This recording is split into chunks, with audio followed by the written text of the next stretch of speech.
as mentioned, the subject is bringing free quality education to villages. And to present the first paper, please welcome Ms. Rani Wemel.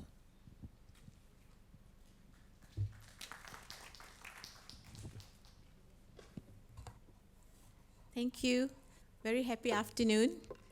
Hope you had a great lunch. Did you all? This is just a test question to see whether you all are awake. Good. So I'll be talking about bringing free quality education to villages. And next slide, please. So I come from an organization called LTC Global.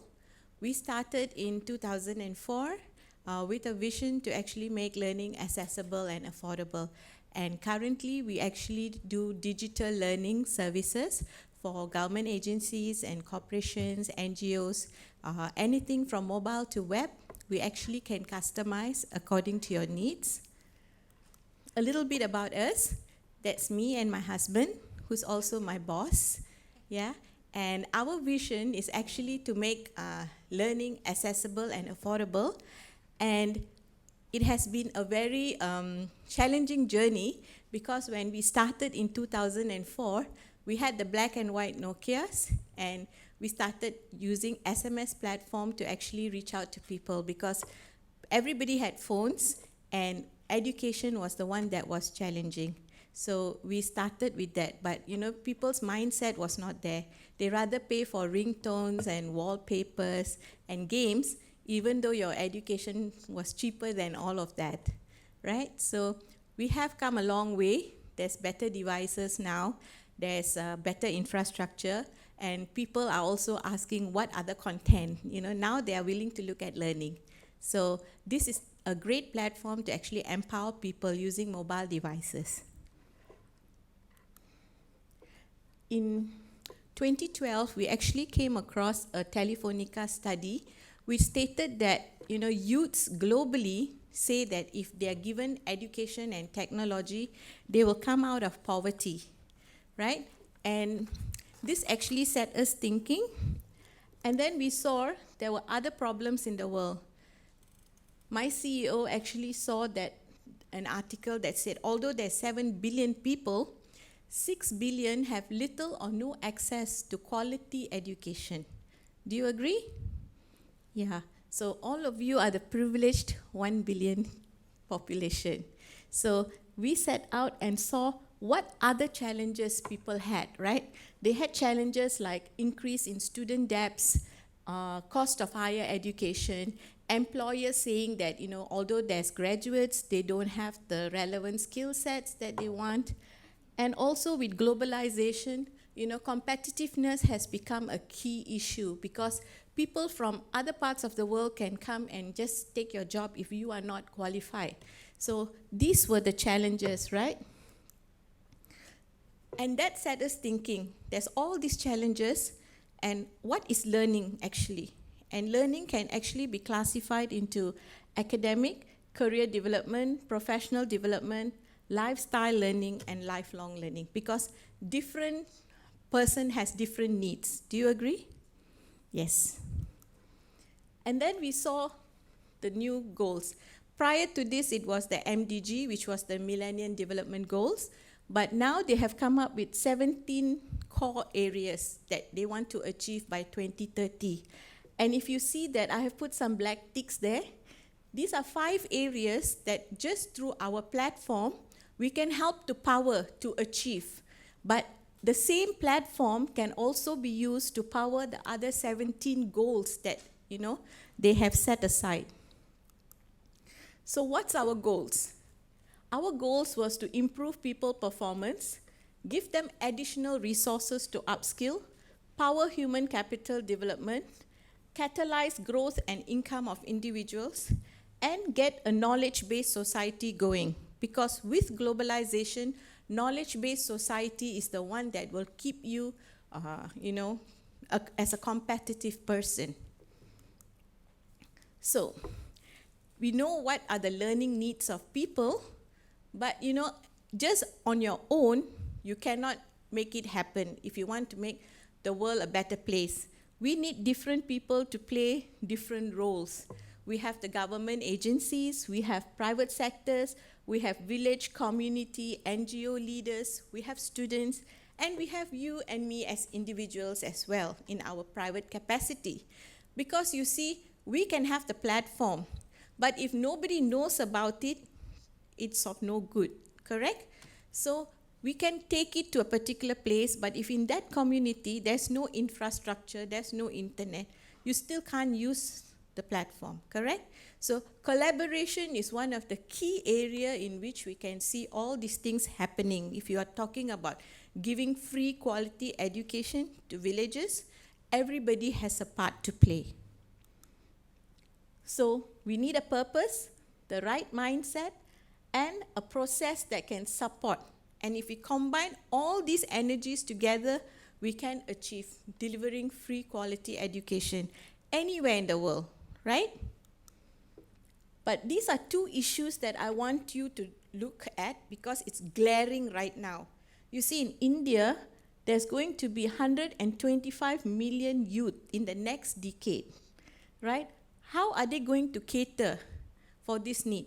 Similarly, in China, there's 1.4 billion part of the population that is demanding for education. These are the middle class, okay? And the traditional forms of teachers and infrastructure cannot cater for this. There's no space. So we have to leverage on technology. Technology, you can reach everybody. You know, there's more mobile phones than the population in the world. You agree? Everybody has the device. So let's leverage on that. So we came up with this initiative in 2012. It's called My Mobile University. My Mobile University actually empowers, encourages, motivates, and engages with everybody, and it's learning at your fingertips. It's multi-device accessible, and you can actually use it. It's an initiative by our company, LTC Global, for the people of the world. So the channels that we have here is more than 20 plus channels. What we have done is we have curated content that's already free on the internet. Because in the last 10 years, when we were doing other projects, we saw that there's lots of free content on the internet. But many people do not know where this content is or how to access it. So what we have done is we have broken up channels into universities, professional development, entrepreneurship, IT, pre-childhood, early childhood, primary, secondary.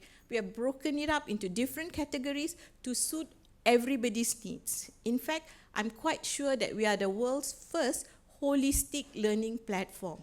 You can go in and you can pick up any kind of learning. We have ebooks, we have courses, we have audiobooks, we have programs, games, because different people also have different learning styles. Do you agree? You all are sleeping already. So we cater to different learning needs as well as to different individual on what they want to learn. So let me share with you some of community leaders who have taken My Mobile University to empower their communities. We have Roshan Kumar, who is actually the founder director of CSR India and also our partner for this project. And what he does is he used My Mobile University to look at these categories that you can see: women and child empowerment, youth skills development, career care for environment, health and nutrition, and also workplace education.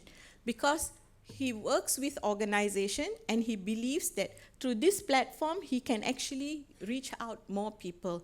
There's no logistic cost, no traveling required, and education is at your fingertips, right? So that's Roshan Kumar.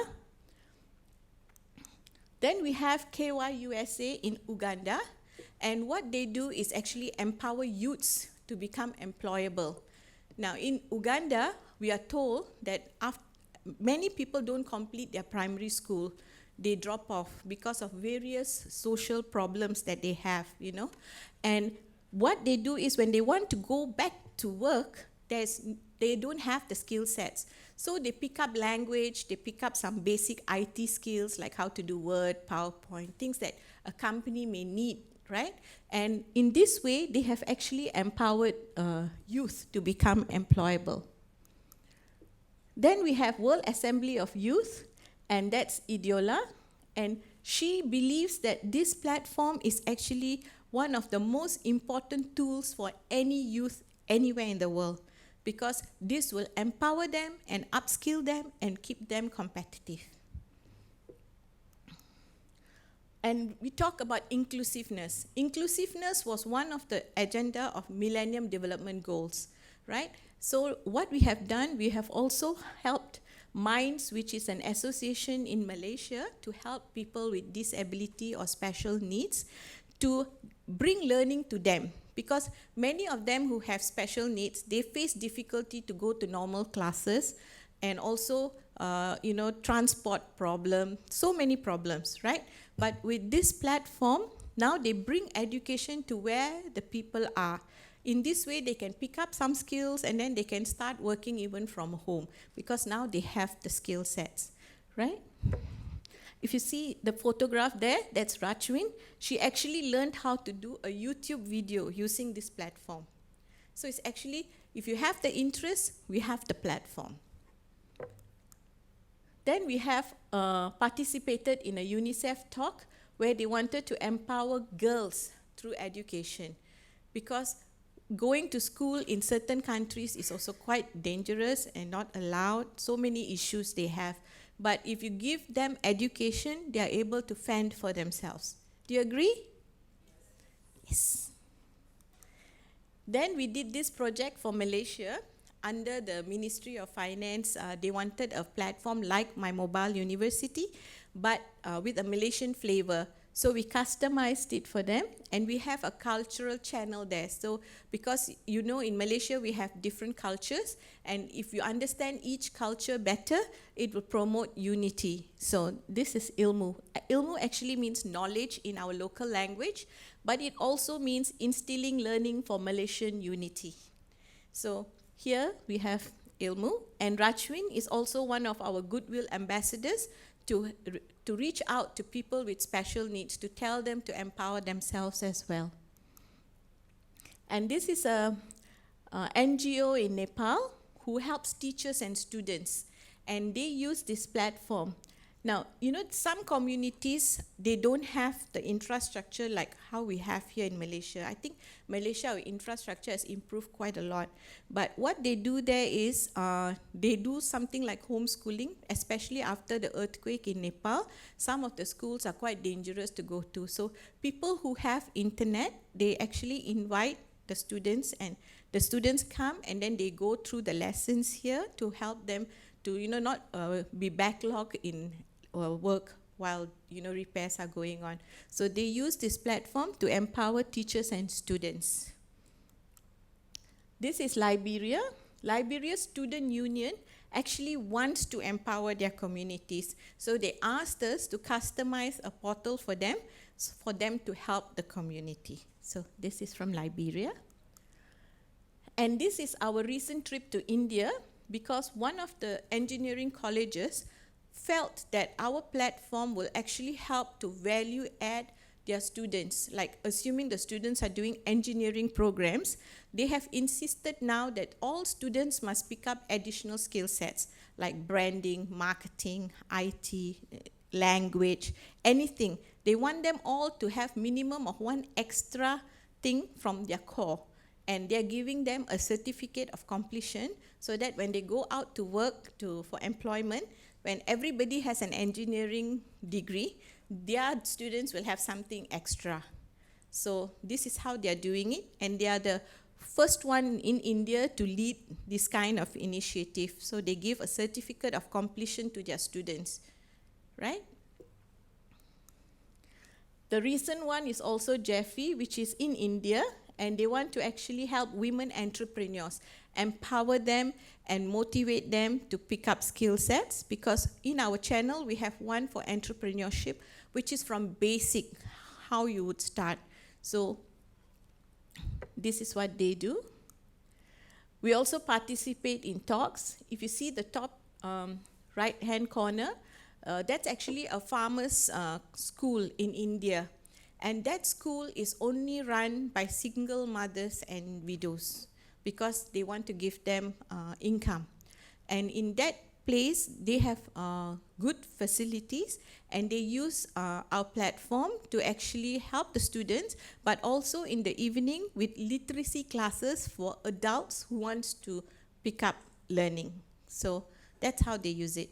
Because you can use our platform if, say, you didn't have a chance to go to school and then you had to work and everything, and now you want to learn, you can learn because you can start from early childhood forms of ABCs, 1, 2, 3s, and just move on. It's just your own interest that plays the key role in becoming successful or not. Yeah? Oh, the other thing, if you see down there, there's the Cherry Blair Foundation. My mobile university was also selected to be a mentee because of this initiative by Cherry Blair Foundation in UK. These are some of our partners. We have courses in our channel from America, Europe, Asia, organizations, academia, universities, NGOs, all of them who have free content, quality free content. They are all parked in our channels, right? We have one NGO who has given us health content from Hong Kong, but in 77 languages. There's 2,000 plus videos covering mother-child nutrition.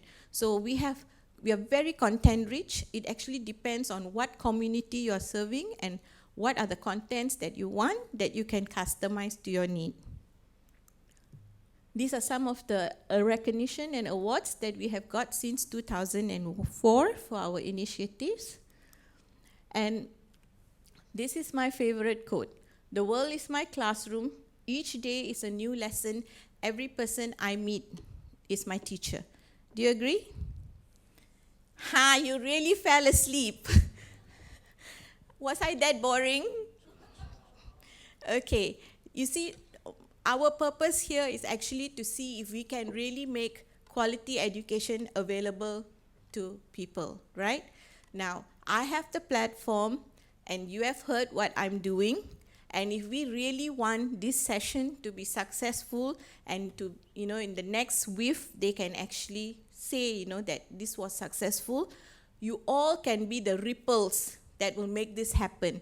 You can use it, you can share it with your friends, you can tell me who are your community leaders or student leaders or anybody who wants to, take this and help another individual. You don't have to help a community, you can just help one person. That person helps. And with this, right, next whiff we can see how successful bringing quality education is.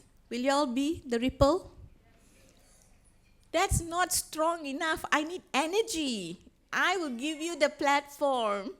I'll give you the platform, but you have to help me. You can help me through outreach, through Facebook postings, through telling people, because different people have different challenges. Like in a community, they may not know English, right? But if one student decided to impact lives, they can use the platform, and while the thing is going on, they can translate and they can help the community, right? So bringing free quality education has its own challenges. You may have the quality education, but you must look at the society, the community, the infrastructure, and all that. And if each one of us can solve one of it in our own expert way, we can make this a reality.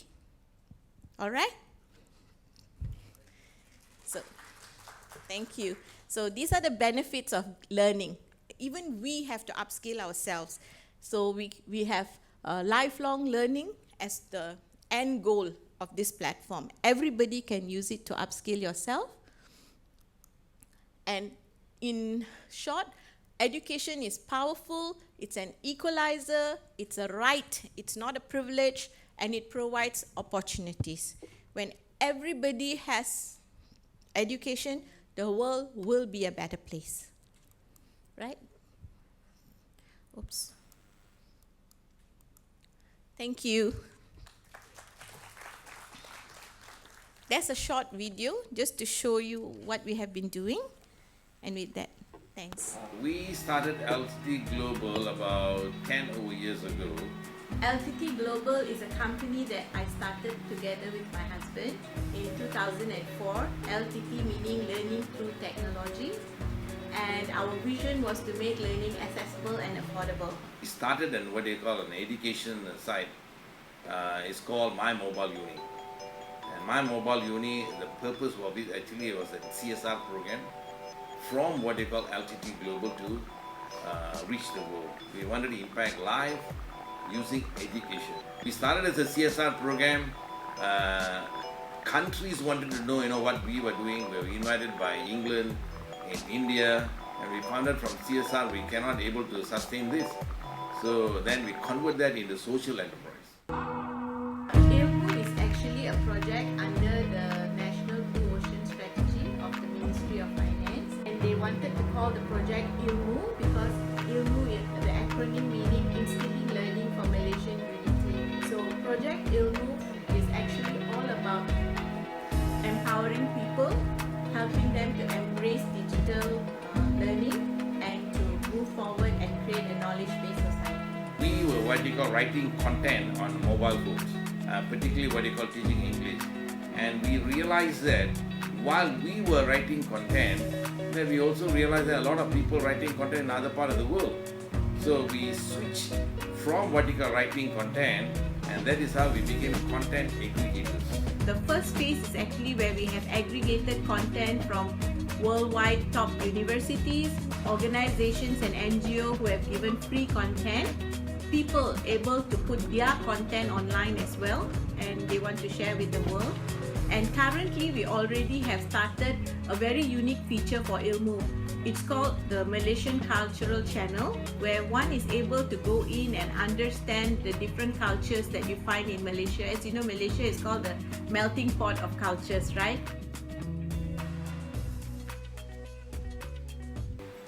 We ran a program with Open University with 60 people from China. And the challenges, what they call the students from China had was, they could not able to communicate well in English. So we used our English program, and in the 6 months, what happened was the students were able to what they call speak, the students were able to communicate and able to do work. Currently, we are using the social media platform, but we are also having programs on the ground where we reach out to universities, we go for talks, we attend networking sessions. We also have plans to go out to the rural internet development centers run by the government. But while we go on our road shows to universities and everything, and we hear what the students say after they have just explored, they are all very excited, and they even have said that on Facebook that they are thankful that they have this site now to help them with their work and things like that. We have a business model that we are planning to have people come on board, like companies who want to do CSR, to take up channels or the branding for them. And we also want to come up with a premium ILMU platform for companies to do their human resource training. And for universities, you use it for blended learning. We had a session with the ILMU people, the experienced people that came to our university. We had a session with our students on how, in fact, ILMU can help students. And that session was a very productive session when we get to know a lot of the students. They have different sorts of the problem in their study, and how this ILMU platform, they have different solutions for the students. So one of the solutions was what are the methods of the learning that they can ILMU can provide in terms of the tutorial for children, for the students, so they can use it. My mobile university and ILMU has an impact on my life, and it can influence fellow Malaysians and people with disabilities in a number of ways. It has influenced my life and will influence the life of others through education. It promotes equal access to education and inclusion into society. in 5 years' time, I think all Malaysians, when they want to look for educational content, they should say go to Ilmu. And the most important thing, free.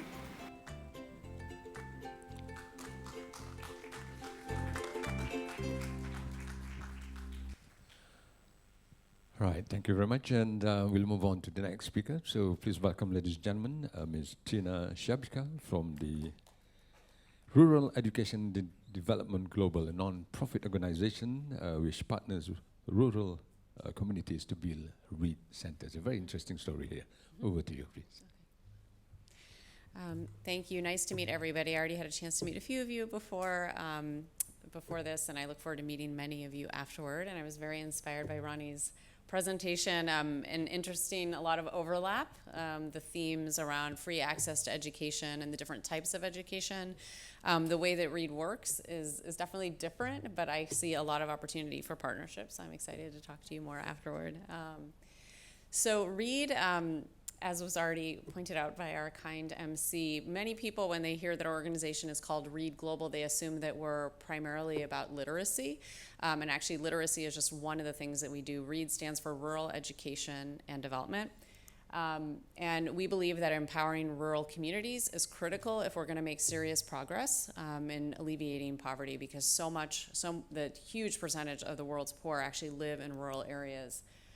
We work in Nepal, India, and Bhutan. We've been working in Nepal for 24 years, and then with funding from the Gates Foundation, we brought our model to India and Bhutan in the last 8 years. And the reason we work in these 3 countries is that a huge percentage of the population, at least 70% in each country, is living in rural areas and is very cut off from access to education.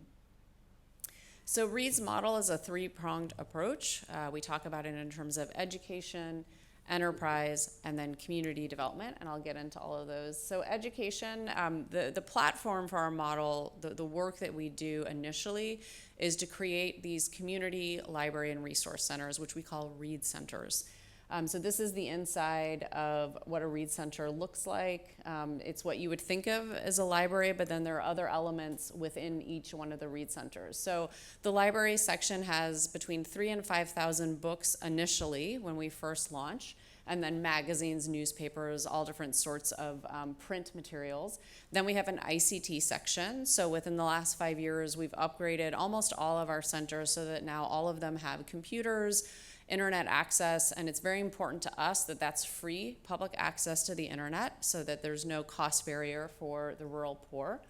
And then, of course, trainings, which I'll get into later, so that people understand how to use the internet to actually find information that can improve their lives. Women's empowerment, so most of our centers that we form now actually have a separate space, a place where women can meet privately.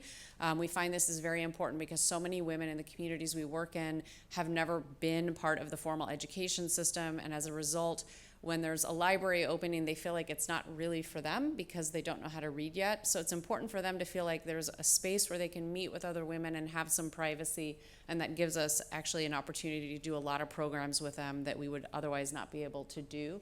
And then the children's section, and the slide that I showed previously, you could actually see the children's section. So that's children's books that are illustrated, get kids excited about learning how to read, educational toys. This is great not just for the children, but also because it gives the women a place where they can bring their children and know that they're going to be safe, getting them exposed to education early, but then it gives women the opportunity to participate in educational programs too. And then multimedia, we talk this really, it's our AV section, which is important because if you have such a large population that's still illiterate in the community, giving them access to books and computers isn't really meaningful right away because they can't read to use those resources. So we have an AV section where they can watch movies, listen to audio content, and that way they can start educating themselves even before they've learned how to read. So then on top of the physical infrastructure that we create, we run a variety of different training programs and services, and we work with the community to make these programs happen. Some of them are READ country staff, and each of the countries we work in will offer some of these programs. Some we do in partnership with the government. The READ Center provides a really great platform for programs that are already happening to have this incredible space. to allow government to actually have greater impact and to reach people that it otherwise might not be able to reach. So for instance, our literacy programs are usually the government literacy program. And oftentimes what will happen is if they provide the literacy training to an adult who then doesn't have a space where they can go and actually practice their reading, they'll quickly lose those newly gained literacy skills. So being able to offer literacy programs within a read center and then giving people access to materials that are relevant to them, but keep in mind that they're still at a basic reading level, it's actually been a really effective way at getting people to retain literacy skills. We do a lot of work around livelihood skills. That's something that actually surprises people a lot. They don't think of a library as someplace that you go to learn how to earn income, but we do a lot of livelihood skills training. We do work in a lot of agricultural communities, so a lot of that training is focused on farming, animal husbandry, but we also do some livelihood skills development around handicrafts and other skills that can get people into new areas of work.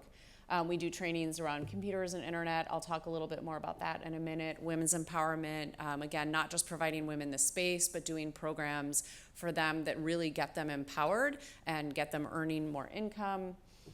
We do some work around legal rights. I mean, a lot of it is just, the Read Center becomes the hub for all kinds of information. It really becomes the go-to place for people, the one place they know they can go and trust the information that's coming out from there.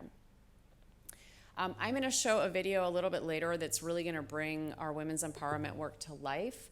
But for us, it's so important to empower women because we know that so many of them didn't have the opportunity to go to school at all. We work in a lot of communities where most of the women are illiterate, and that really puts them at a disadvantage when they're raising their children because they're cut off from information. They don't have access to even basic information about health. They're not able to read to their kids, which puts their children at a disadvantage. So we do literacy programs for women. We do a lot of health education. We actually offer some health exams within the Read Center, and that's, again, why it's really important for there to be a private, safe space for women to meet so that they can actually see a doctor, and this is sometimes the only place where they go to get access to health services.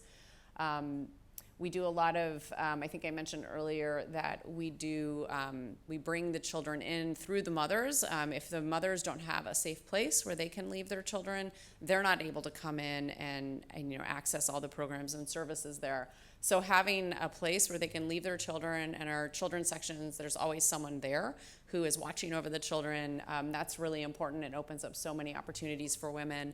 And then in Nepal especially, we formed a lot of self-help groups, and I'm sure most people here are familiar with that concept.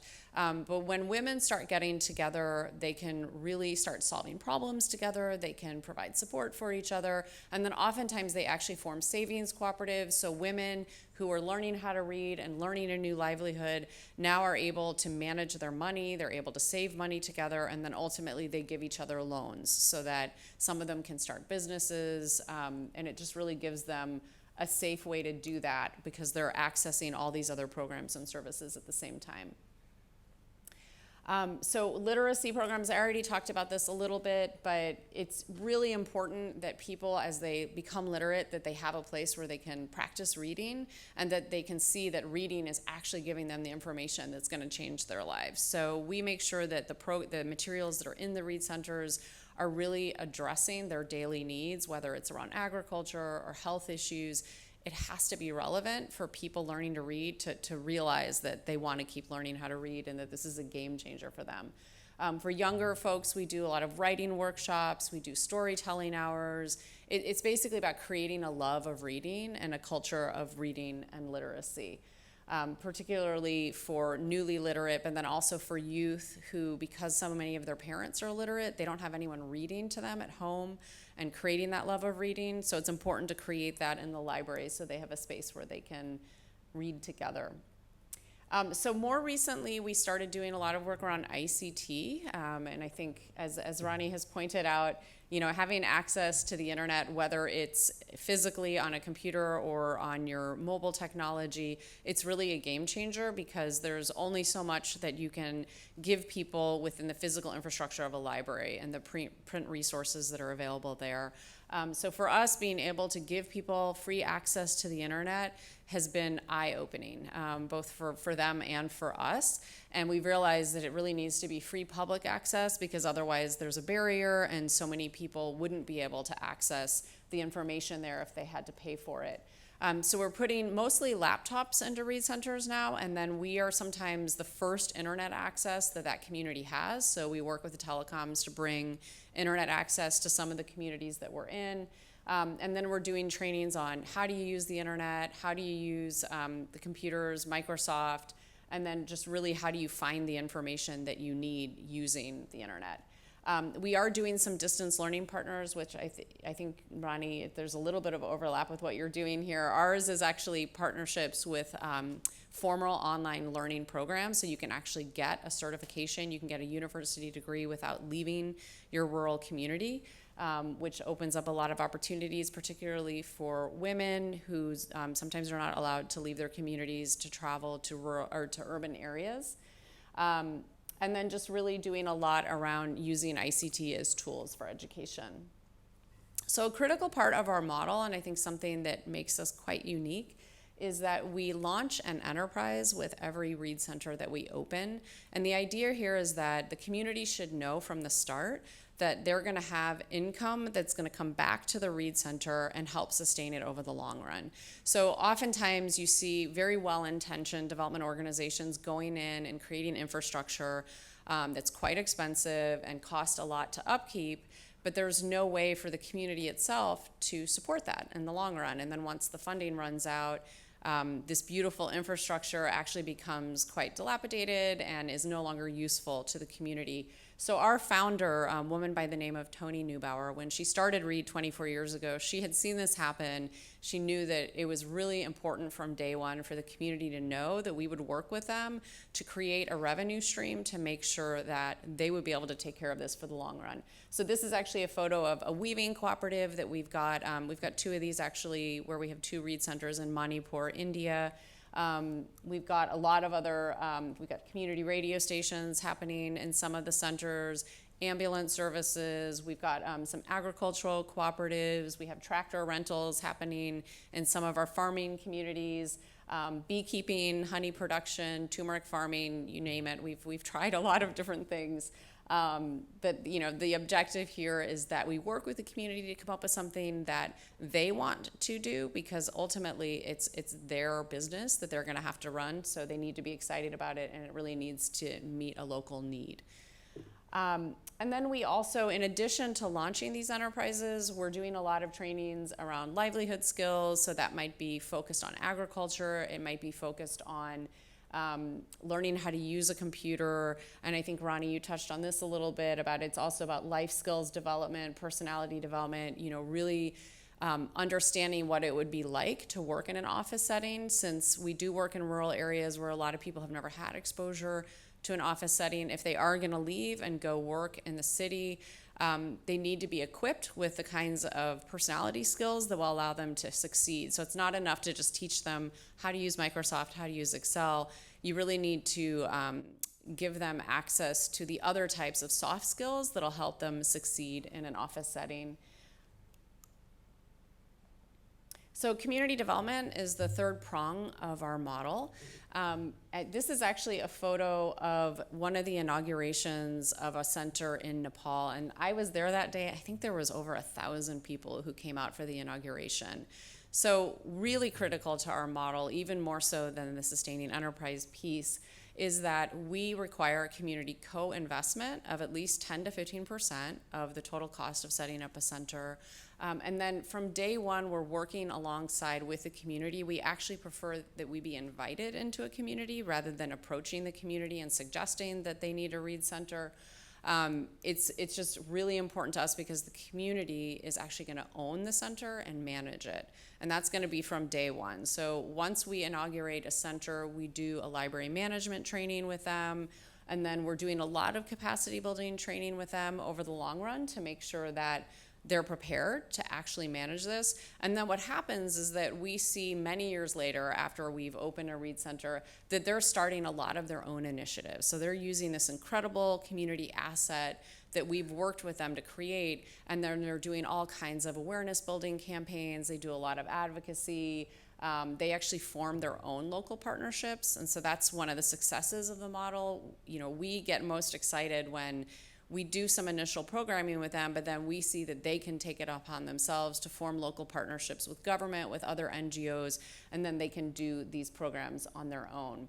It's really important to us that we set up a library management committee. So that's a committee of about usually 15 volunteers from the committee or from the community that represent the whole community. So it can't just be one caste, it can't just be, you know, only the educated. It really has to represent the entire community so that people can see that this is, you know, a center that's actually for the people and everybody in the community is able to use it. So it's important that 33% of that management committee be comprised of women from the beginning.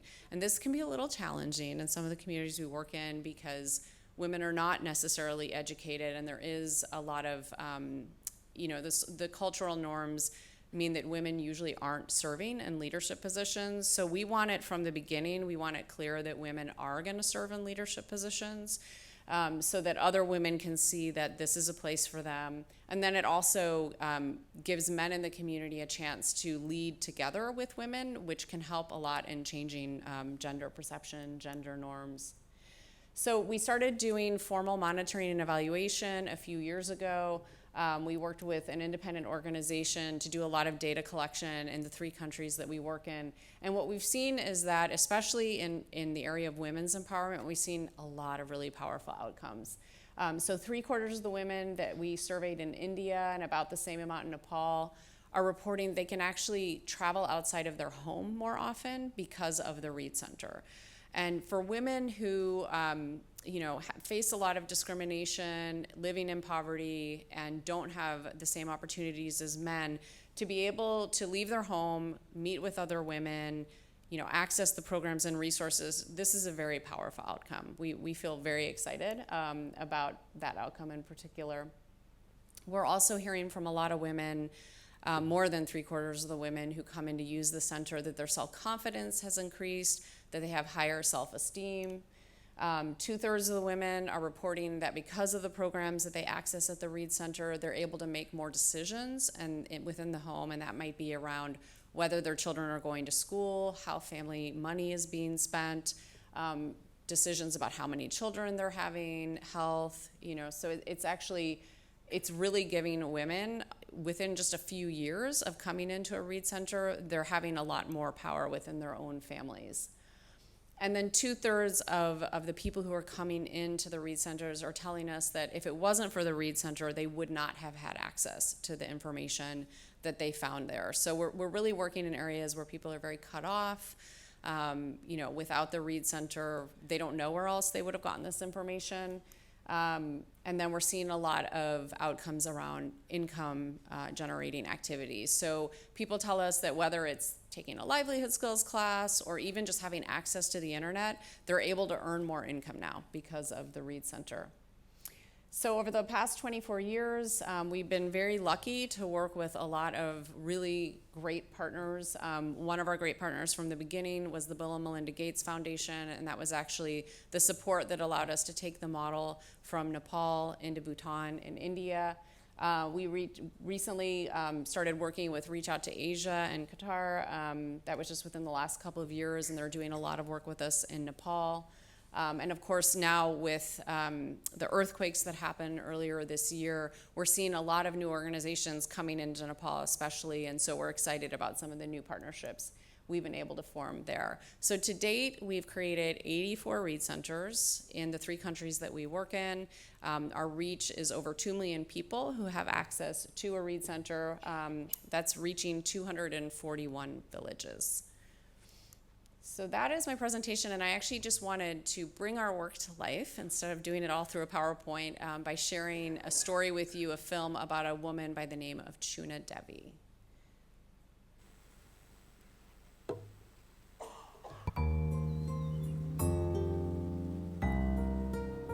मेरो नाम चुना देवी पङ्गेनी, म 47 वर्षको भएँ। छोरी भएर जन्म धिक्कार मेरो जिन्दगी भन्ने त। मेरो 16 वर्षमा बिहा भएको थियो। छोरीलाई पढाउने किन पढाउनु पर्छ, त्यसरी गर्दा गर्दै पढाउन मेरो बेला गयो। अनि त्यसपछि म गाई बाख्रा चराउँदा चराउँदै म ठुली भएँ। आमा बिरामी हुनुभयो। आमा बिरामी भएपछि लिएर गएँ भनेर सोद्धाखेरि 105 नम्बर कोठामा जाऊ भन्नु। 105 नम्बर कोठा कति हो कति? डाक्टर फेला परेन। अनि आमालाई फर्काएर लिएर आएँ। छोरी भएर जन्मेर यस्तो दुःख पायो भन्ने त एकदम लागिरहन्थ्यो।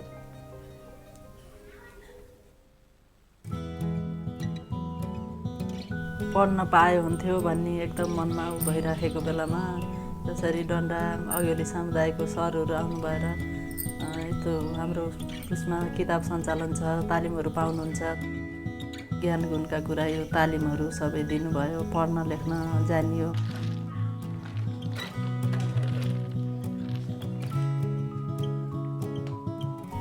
तरकारी तालिम, बेमौसमी तरकारी तालिमको तालिमहरू दिनुभयो।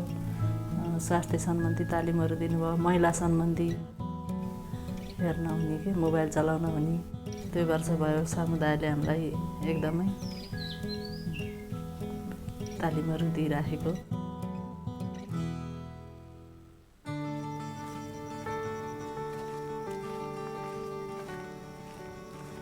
मैले केही गर्न सकेन, केही गर्न सक्दिनँ जस्तो लाग्थ्यो। अहिले पढेर अलिअलि आँट आफूलाई साहस आउँछ।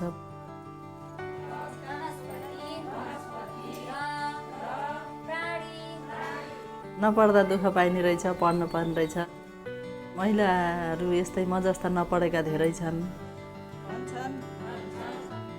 पढ्नुपर्छ भनेर सबैलाई सम्झाएर मैले वरिपरिका दिदीबहिनी महिलाहरूलाई सबैलाई सम्झाएर पढौँ भनेर समूह बनाएर अहिले पढिराखेका छन्।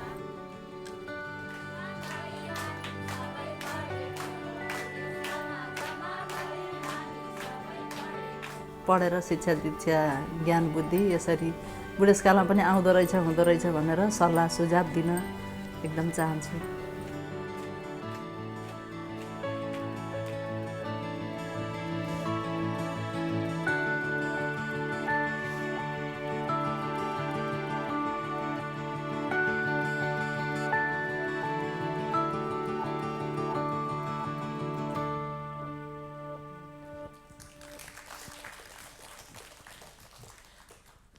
So I'm actually going to sit down now, but one of the things I just wanted to mention is that, for me, the work that we do when I meet women like Tuna, and I've met her actually a number of times, there's just millions of women like this in the world who are just waiting, for someone to give them a chance to be educated, and they want to do better for their families than they're able to do right now.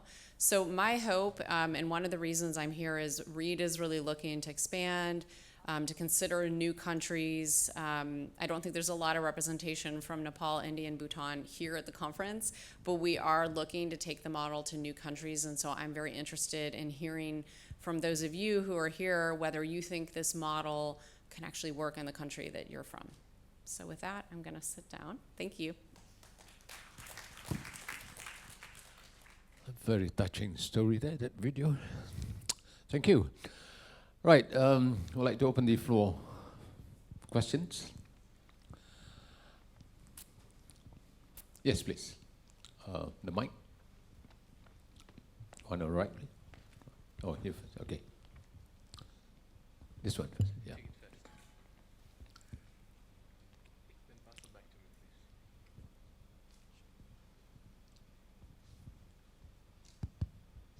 Hi, my name is Sri. I'm from University Putra, Malaysia. My comment suggestion actually goes to Tina. Very impressed as well as very envious of what you have done, simply because we've got in our research team, we are doing something similar to that. The only challenge that we face as academic is that implementation as well as sustainability of what you have done. And it's nice to see that you've been doing it for more than 20 years. So probably you could shed some light on the networking part, as well as how you incorporate the enterprise component so that we could look at it on a long term. Because even when, from our past experience, even when we work with NGOs, it is more of a one-off program. So the sustainability is not there. So if you could share some of your experience, that would be great. Thank you. Are these on? Can you hear me? Okay. So, you know, the enterprise piece of what we do, in my mind, it's really only half of the battle when we talk about long-term sustainability, because it's a revenue stream. But really, I think almost more than half of the reason why the centers are sustainable is because of the deep community involvement. And that takes time. You know, when we first start working with the community, if we don't think that the community is really excited and really committed and willing to volunteer their time, and it's not just one person, but there has to be like critical mass in a community. If we don't see that, we don't go into the community, because it's a significant financial investment, right? It takes a lot of time and resources to set up this infrastructure. And we know that it's just not, you know, even if there's a revenue stream, it's not going to succeed if there are not a big group of people who are willing to commit their time and energy to this. So we will spend sometimes up to a year, sometimes even longer, having community meetings, really, you know, explaining the model. We ask that the community actually submit a proposal to us. They maybe have never done a proposal, so we train them how to do a proposal, but then they really have to come up with the idea themselves. They need to commit land. You know, if we're going to be building from scratch, the community has to donate the land.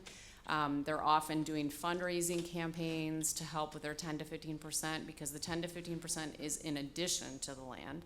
So it's a big commitment of resources, but once we've seen that they're willing to do that, then we know that it's actually going to succeed. And then there's people in that community who can be trained.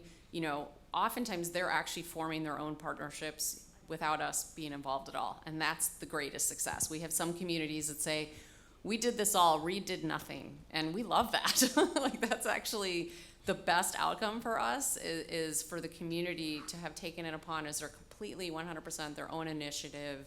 But that work at the beginning, and that's the hardest part when you're talking to funders who want to see quick results.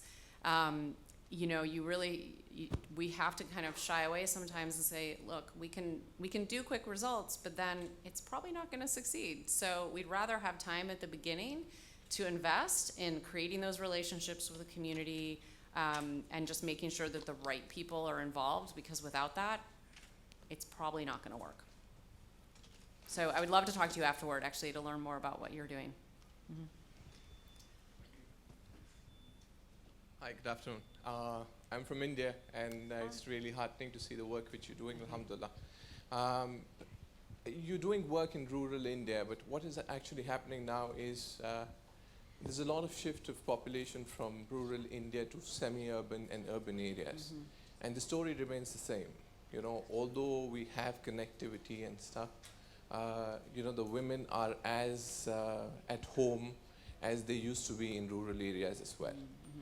Have you all tried replicating this model in semi-urban areas? We actually have. It wasn't really our intention. What happened was, a few years ago, we realized that we needed to have what we're calling model centers that are easier to visit, because some of our communities take hours to get to. And so as we were trying to talk to partner organizations and funders, it was just really difficult to explain what the READ model was. So we actually have 3 centers now, 2 are in Dwarka, outside of Delhi, and then 1 is in Gurgaon. And we have seen that the model works really well there too. It's just, I think what we're concerned about is that in an urban area, we would be competing with a lot of other things that are happening there. And you know, in a rural area, a READ center might literally be the only place that community can go to access the programs and resources that we have. So it's a question we get a lot because, of course, there is, we've got a lot of slums in India, and we haven't actually tried to work in that kind of situation yet. Okay. I think the places we work in would be considered more semi-urban, even though they're technically in Delhi. Semi-urban. They feel more like a village, Yes. right? So we should talk more about that too, because Thank you. I would actually love to do that. And I think we're just concerned that being in a more densely populated area, that feeling of community, and having like a critical mass of people who are willing to donate and volunteer may not be there, but we could be wrong about that. It's there, inshallah. Yeah. Oh, it's there. Okay. All right. Thank you. Yeah. Thank you. One question here. Thank you. This is Haidar Ahmed Khan from Bangladesh. I'm a businessman, but I have some experience regarding my locality. As you know, Bangladesh is also one of the least developed country. A lot of people are living under very economically very poor. That's why education is a main challenge. And my assumption was that free education means primary education, because without education you cannot alleviate the poverty, and at the same time sustainable development will not be effective one. Yeah. Then have you any plan to expand your activities in a primary education? We do not right now. The impact I think we have on primary education is that as we work with adults to get them into income generating activities as income levels rise, families are deciding to keep their children in school longer, especially their daughters. And I think as women become empowered and they understand the importance, the role that education is playing in their own life, then they're able to keep their daughters in school. So we don't directly work in primary education, and I realized when I saw the title of the session that people might have that expectation that that's what we're talking about. But I do think we see an impact on students doing better in school because they have access to the resources within the Reed Center. We've actually surveyed a lot of teachers, and we're hearing that from them, that students are performing better in school. But I think we're not measuring yet primary enrollment rates because we think there's probably other things that'll influence that. But my sense is that with the empowerment of women, more of the children are going to stay in school longer. Can I share another point? That is Yes. point relates with me. Okay. I am working in a 6 lakhs people are living in an area. Okay. There is a 216 primary schools. All are maximum run by the government. The main problem lies with the government system. Yeah. That's why there is a problem, and that's why there is no quality education. Yeah. But I'm trying to doing something, but I'm not happy for Okay. the progress. Thank you. Yeah, and actually one other thing I should mention, in Nepal, we've started a program which is, it's basically youth groups and youth learning tutoring that happens at the Reed Center, because I think, not surprisingly in many countries, even in the US where I'm from, the government-run educational system is lacking. It's lacking. So we're trying to provide additional support for students so that they can get tutoring from other students in the community, so that they can basically get that additional support that they need, that they can't get in their school. Yeah. Okay, yes, one more then.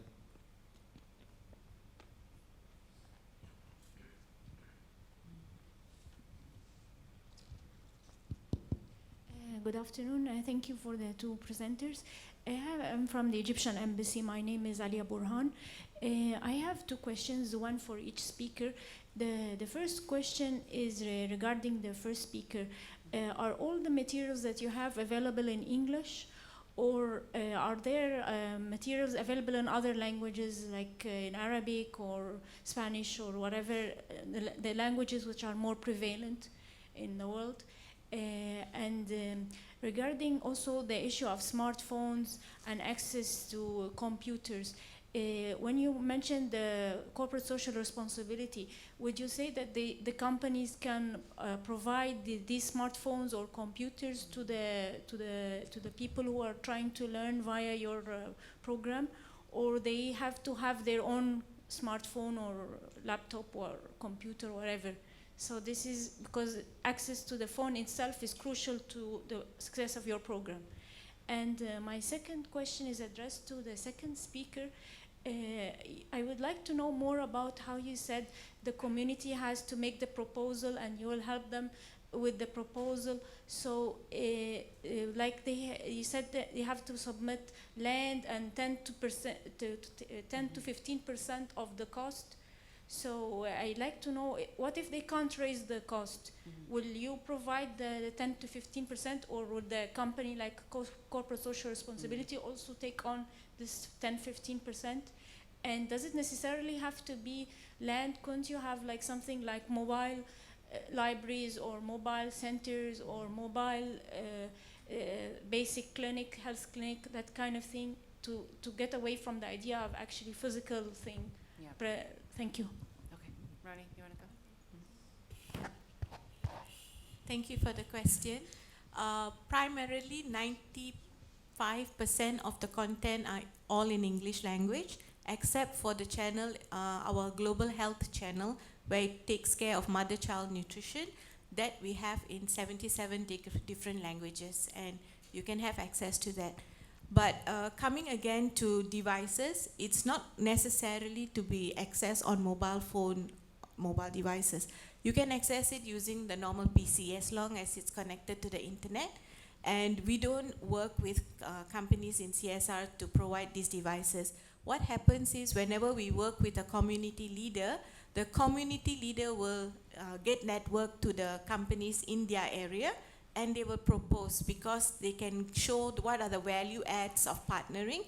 And in this way, you can create a center, or you can actually find a way where they can leverage on the internet and mobile devices to provide.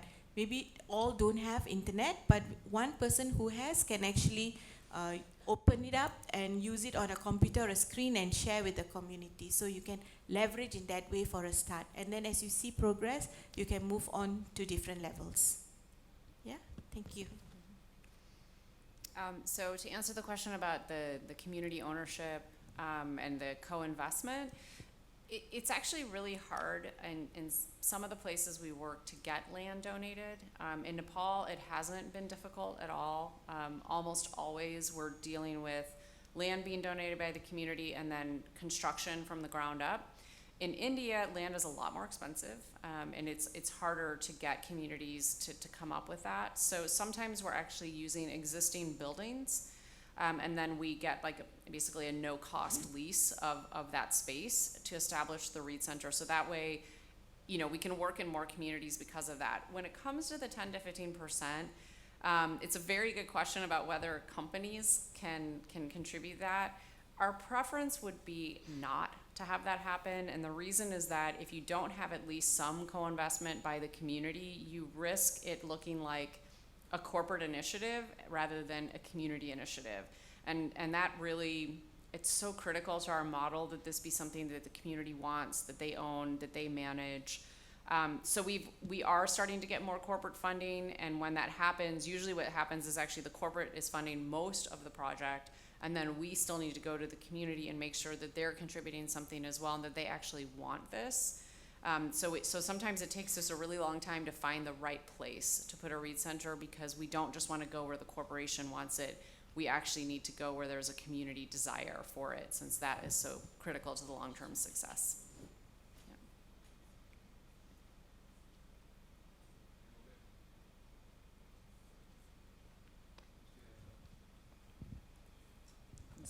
Right. Sorry, we still have some time. Any more questions, please? Yes. Hi, I'm Hannah from Malaysia, and I salute what you're doing, Rani. And because my academy also provide free training for skills in spa, basically. We teach them how to do facials and all that, and we get them to work. So I would like to talk to you both. But my question, I think, goes more for Tina, because yours is more on online learning, right? Tina, for the first round, you talked about teachers coming in, or the trainers. Do you get outsiders to come in, or do you find somebody within the community to teach? So it's a little bit of both. So some of the programs, like for instance, women's empowerment programs, we usually come in, like our READ country staff, so all of our staff are local to the country. They'll come in and do a training of trainers. And so they'll actually train women in that community who can go on and do the training indefinitely. So that way there's not a cost to it. We also find that I think in some cases when you're talking about women's empowerment, it can be more effective for women in their own communities to be giving that training because they relate more to people from their own village. So we do that, we do ICT training, we train administrators who are local, and then they stay within the Reed Center and offer those trainings ongoing. So we try to do training of trainers as much as we can. When we're talking about something like livelihood skills, it's very specific, and so usually we have to bring in a partner organization to offer those trainings, but that's not usually something that we will be doing ongoing. Once people have a certain skill, they don't necessarily need to be retrained over and over again. Yeah, there's somebody there just now. Yeah, the mic. Over there. Oh.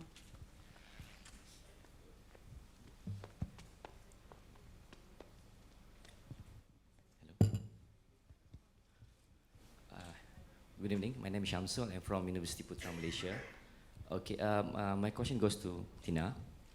Do you have any experience that a very big challenge where you have, after certain years, your centers is having problem?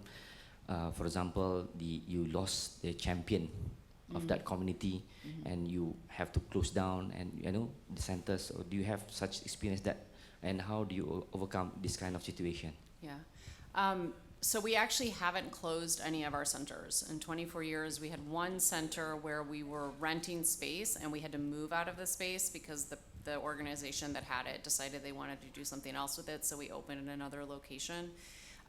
You talked about, if the champion leaves for some reason, that's why it's actually really important to not have one champion, but to have a whole community of people. And so we often will say no if there's one person in a community who says, I'll donate my land or I'll donate my house and we can turn it into a Reed Center, because, it's not going to be perceived as a community center if it's one family who's deciding that they want this. And then the risk that you just talked about, we can eliminate that. If we have a whole community, the committee is about 15 people.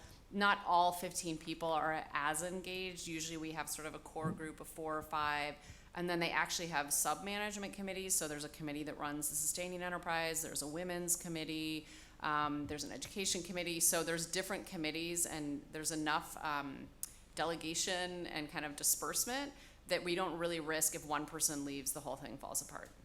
Yeah. All right, thank you very much, ladies and gentlemen. A big hand to our two speakers, Rani and Tina.